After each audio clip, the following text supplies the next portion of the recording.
రాష్ట్రంలో పనిచేస్తున్న anganwadi teachers helpers అందరికీ నమస్కారం తెలియజేస్తున్నాను. నా పేరు P Jayalakshmi, anganwadi union CITU రాష్ట్ర ప్రధాన కార్యదర్శిని. మెదక్ జిల్లా అంగన్వాడీ టీచర్ సమస్య ఉంటే ఇక్కడ కలవడానికి వచ్చాము. అట్లాగే మొత్తం రాష్ట్రంలో మన టీచర్స్ హెల్పర్స్ మనమందరం ఎదుర్కొంటున్న సమస్యలు కూడా మొత్తం అన్ని డిపార్ట్మెంట్లు తిరిగి అధికారులతో మాట్లాడడం జరిగింది. రిటైర్మెంట్ బెనిఫిట్స్ మొత్తం రాష్ట్ర వ్యాప్తంగా ఎక్కువ మందికి, అత్యధిక మందికి పెండింగ్ ఉన్నాయి, మనకందరికీ తెలుసు. ఇంతకుముందు ఈ మధ్య కాలంలోనే వచ్చినప్పుడు కూడా అధికారులకు గుర్తు చేశాం. మళ్ళీ ఈరోజు కూడా మొత్తం వివరాలన్నీ కూడా తెలుసుకోవడం జరిగింది. అయితే అధికారులు చెప్పింది ఏంటంటే, నారాయణపేట జిల్లా వాళ్ళకి రిటైర్మెంట్ బెనిఫిట్స్ రిలీజ్ అయ్యాయి అనేసి చెప్పారు. ఆ జిల్లా మొత్తం అంటే నారాయణపేట జిల్లాలో రిటైర్మెంట్ అయిన టీచర్స్ హెల్పర్స్ అందరికీ రిటైర్మెంట్ బెనిఫిట్స్ డబ్బులు అకౌంట్లో పడ్డాయి అనేసి చెప్పారు. ఆ జిల్లా వాళ్ళు మీరు చెక్ చేసుకోండి. అయితే మిగతా జిల్లాలో ఇంకా చాలా జిల్లాలు ఉన్నాయి, రాని వాళ్ళు చాలామంది ఉన్నారు. వాళ్ళందరికీ కూడా తొందరగా వేయండి, చాలా ఇబ్బందులు అవుతున్నాయి అనేసి కూడా మనం తెలియజేశాం. అవన్నీ ప్రాసెస్లో ఉన్నాయి. ప్రభుత్వం బడ్జెట్ ఇచ్చేదాన్ని బట్టి మేము వేస్తున్నాం అనేసి, అప్రూవల్ అవుతుంది అనేసి తెలియజేశారు.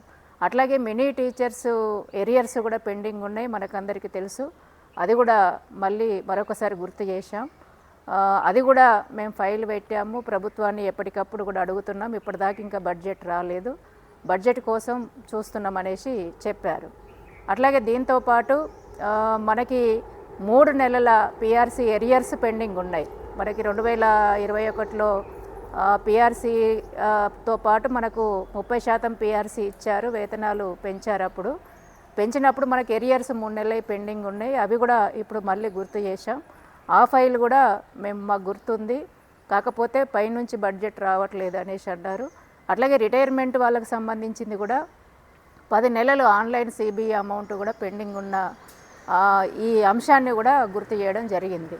అందుకని మొత్తం ఈరోజు ఐసిడిఎస్ డైరెక్టర్ ఆఫీస్లో మనకు పెండింగ్లో ఉన్న బిల్లులు, అట్లాగే పెండింగ్లో ఉన్న డబ్బులు, వాటన్నిటి గురించి కూడా మొత్తం అన్ని సెక్షన్లు తిరిగి మరొకసారి అధికారులకు గుర్తు చేయడం జరిగింది. తొందరగా వచ్చేటట్టు చూడండి అనేసి కూడా తెలియజేయడం జరిగింది.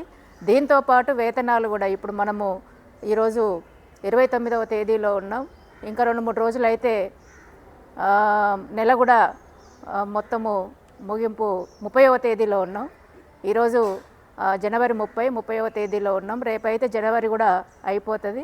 అందుకని వేతనాలు కూడా గుర్తు చేశాము. ఆ వేతనాలకు సంబంధించి కూడా మేము ప్రాసెస్ చేస్తున్నాం. ఈ రేపు 31st అయిపోగానే మేము ఫైల్ పెడతామనేసి కూడా తెలియజేయడం జరిగింది అధికారులు. అందుకని ఇవన్నీ కూడా మనం ఎదుర్కొంటున్న సమస్యలన్నీ కూడా మొత్తం ఈరోజు ఐసిడిఎస్ డైరెక్టర్ ఆఫీస్లో అన్ని డిపార్ట్మెంట్లు తిరిగి మరొకసారి మన సమస్యలను అన్నింటినీ కూడా అధికారుల దృష్టికి తీసుకెళ్లడం జరిగింది. అట్లాగే 18,000 వేతనము, అట్లాగే పిఎఫ్ ఇస్తాననేసి ప్రభుత్వం అన్నది మేనిఫెస్టోలో పెట్టిన విషయాలు కానీ, ఖాళీ పోస్టులు కానీ, ఇవన్నీ కూడా ప్రీ ప్రైమరీ, పిఎం శ్రీ విద్య, ఇవన్నీ కూడా కొన్ని అంశాలు, కొన్ని సమస్యలు మన ముందున్నాయి. వీటి మీద మనం త్వరలో మళ్ళీ అధికారులను కలవడం కోసం కృషి చేద్దాం. మళ్ళీ త్వరలో కలిసే ప్రయత్నం కూడా చేస్తామనేసి మీకు తెలియజేస్తున్నాను.